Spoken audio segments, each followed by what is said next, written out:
mechanics are relatively simple. If you're forming a company, you would file a certificate of incorporation with the Secretary of State, just like any other business corporation. The only additional requirement is to include kind of the magic statement that this corporation will be a benefit corporation.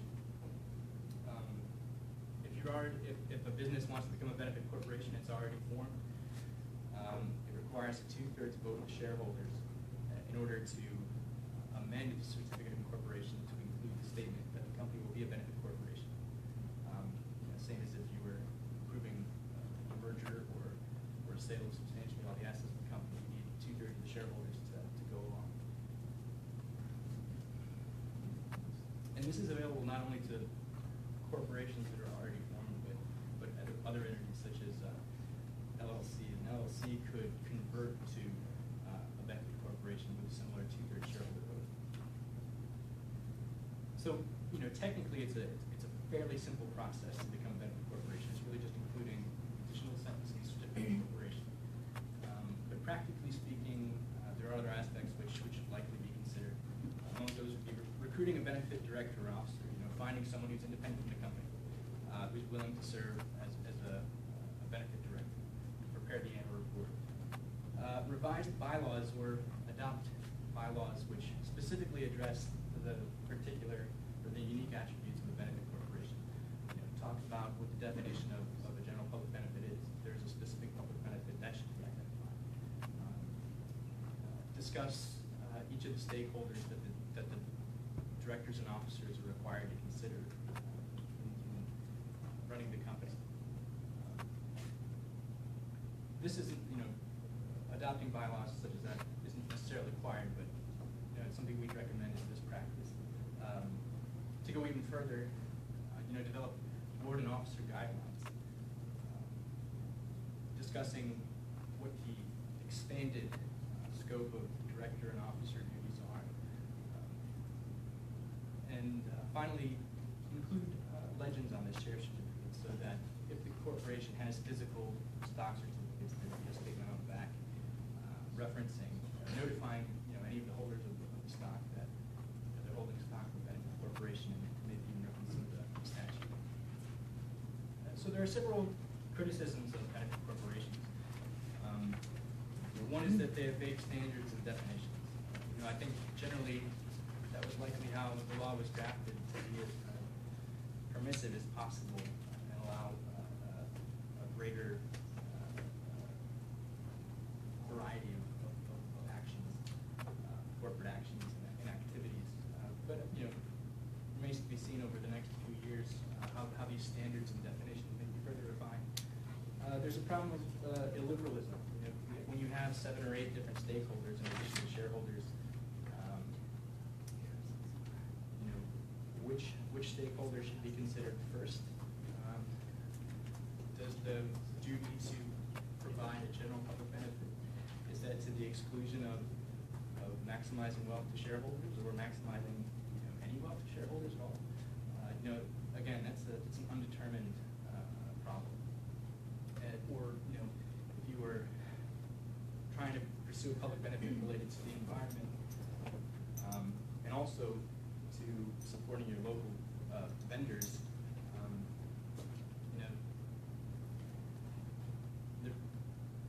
there are ways in which you could, by supporting one, kind of take away from the other, leading to conflict. It's not clear on how those situations would be resolved. Another criticism is that they're unnecessary.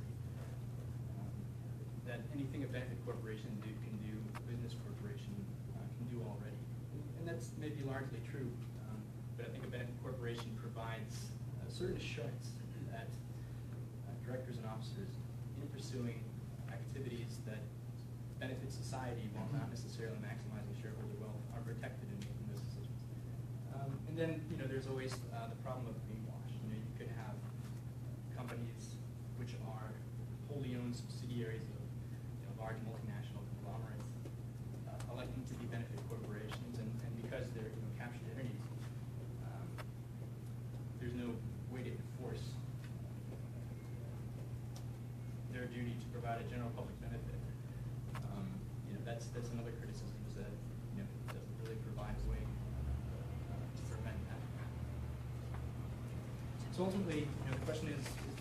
benefit corporation status right for your business? And I think the best way to evaluate that is to consider what goals are important to you and your business. Providing clarity of purpose, transparency, and branding as a social enterprise important. Promoting corporate social responsibility and sustainability. If those are something that are important to your business, that would militate in favor of becoming a benefit corporation. But it will require extra effort in that benefit corporations, as a new field of law, it's largely uncharted waters, and some of the first adopters are going to likely have to deal with some of those large waves as kind of undetermined and vague standards become more and more defined. And you have additional responsibilities and efforts, especially responsibility to recruit benefit officers and directors and to prepare an annual report. So it is an option, but it's not without additional effort. So with that, we'll open up to questions. Yes. Obviously, the statute's relatively new, not coming into effect, and you said uncharted waters, but there doesn't seem to be, not to sound pessimistic, but as much checks and balances on the back end for the only individuals that, if they're not fulfilling their social responsibility, are people who are connected, essentially. What is there, what do you anticipate other states do in the case where, let's say, a company says, we're going to give 10% of our profits to a charitable entity or organization or some sort of charitable purpose, but there's never profits, so to speak, like that it just goes on perpetually. Is there any sort of connection that, like, after 5 years of no profits, it has to be reviewed, or is it just? Well, not in Connecticut. Again, you have in Connecticut the benefit enforcement proceeding, but that can't result in monetary liability for either the company or the directors and officers. So, it's unclear in my mind whether a court could mandate that a company give 10% of their profits away. But in other states, the Secretary of State's office reserves the right to revoke benefit corporation status. So if they don't comply with the requirements to issue an annual report every year, the state has the power to take benefit corporation status away. And I think the annual report and the transparency features of the statute are designed to be somewhat an enforcement mechanism as well. Because if they're not giving 10% of the profits away, that should be something that's relatively clear in their annual report that be available for shareholders publicly on the website. It's difficult to. It was a difficult, I think, policy decision around building that up because let's say benefit corporations, the company goes through a recession and you have that stated purpose of giving 10% of your profits back. You don't have any profits that year. Does that mean that your benefit corporation status should be revoked? Well, probably not. And through the annual benefit reporting requirement, we can you're required to come up with a narrative description of how you created that impact, and if you didn't live up to it, explain why. So I would imagine that after a few years of someone saying, oh, maybe next year, the fact that that's public and consumers can see that, I think there would be a dialogue among people that are patronizing these kinds of corporations, and kind of maybe they'll take their business elsewhere because the corporation's not doing what it's supposed to be doing. Has there been any lobbying efforts, either at the state or federal level, for changing the way they'd be taxed? I mean, right now you're just taxed as if you're a regular corporation or an S corporation. Have you heard anything on that front?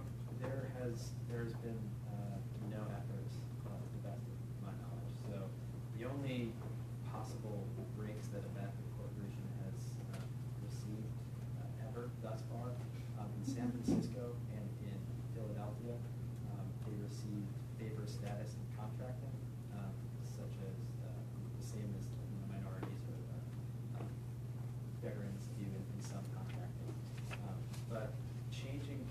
tax status from a cost making perspective, I think would be really dangerous because it incentivizes people to use this as a way to get tax breaks. And so I think you'd be hard pressed to find even supporters of benefit corporations that argue that at this early stage tax breaks would be something that they'd be interested in, because I think you'd see an immediate shift to just taking advantage of the statute. Might just add, working with some B Corps myself in my business, one of the things you see is a very big movement now is employee stock ownership plan companies. So we have quite a few S Corp 100% owned companies that are paying no taxes, and they're benefit corps. So you can marry those two together, and they're a very popular idea right now. And up in Vermont, some other states, you have like King Arthur Flour or Garden Supply. They're 100% employee owned. They pay no federal taxes or state taxes, and they're benefit corps. So it's an interesting concept for a company to consider. Especially in employee owned. Right. You can keep that social mission in mind for a long period of time. So, In regards to selling a company, you mentioned that a benefit corporation could only be sold to another benefit corporation. Am I understanding that correctly? Only if the benefit corporation has enacted the legacy preservation provision, which is, you know, a unanimous agreement among shareholders. That's entirely optional. Generally, if a benefit corporation is going to be sold to a corporation that is not a benefit corporation, it requires two-thirds shareholder vote on either. So essentially, if it was being sold, if it's being sold to a company that's not a benefit corporation, it'd be the same thing as opting out of the benefit corporation statute. And either to opt in or to opt out, it takes two-thirds of the shareholders. Shareholders representing two-thirds of the stock of the company. Does that include asset sales for the stock or the stock? Would include asset sales as well. Yes. Is there an indication in the state, the level of interest from companies? Did you get a sense as you were working on this legislation? So What the, we're very early on in our kind of outreach. We're just putting that website together, which should attract even one place where people can come to learn about benefit corporations and hopefully get connected to attorneys and become benefit corporations. That being said, I have a list of about 55 companies that are interested in becoming benefit corporations. For the record, in Oregon, there's 32 benefit corporations. 32 companies became benefit corporations on the day that it went into law. So I've talked to a lot of the business and industry associations, and we're continuing to do a lot more outreach, and it's just the beginning. So with 55, with almost little to no outreach and just lobbying efforts and presentations like this, I think we can really make Connecticut the state for benefit corporations, hopefully a place that these kind of companies feel comfortable doing business. Are the sources for the social benefit directors development going through a benefit corporation? How do you go about finding your social benefit? That's a good question. Yeah, not that I've seen it. I mean, I guess there's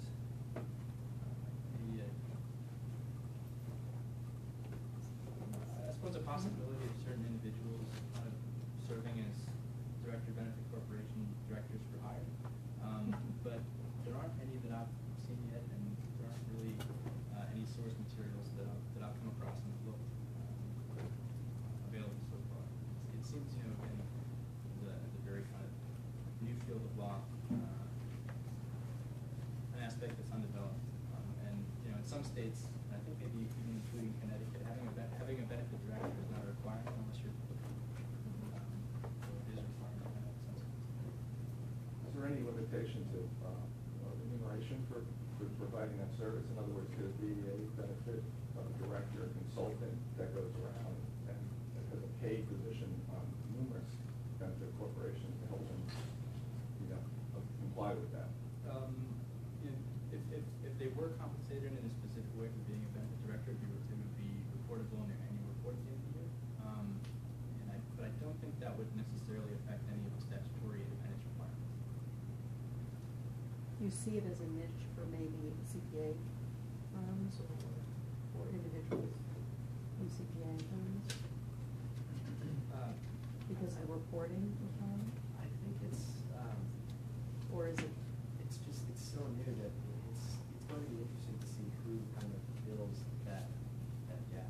Yeah. I would imagine, a consultant firm would be best suited to kind of fill in that gap, because they could build a framework for what is the benefit director do, and then, apply it across different companies.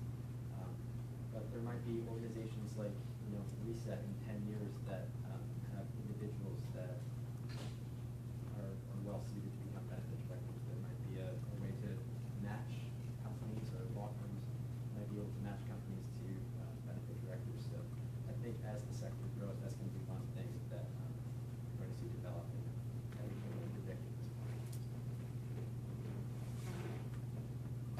Any other questions? Well, great, thanks so much for attending this morning.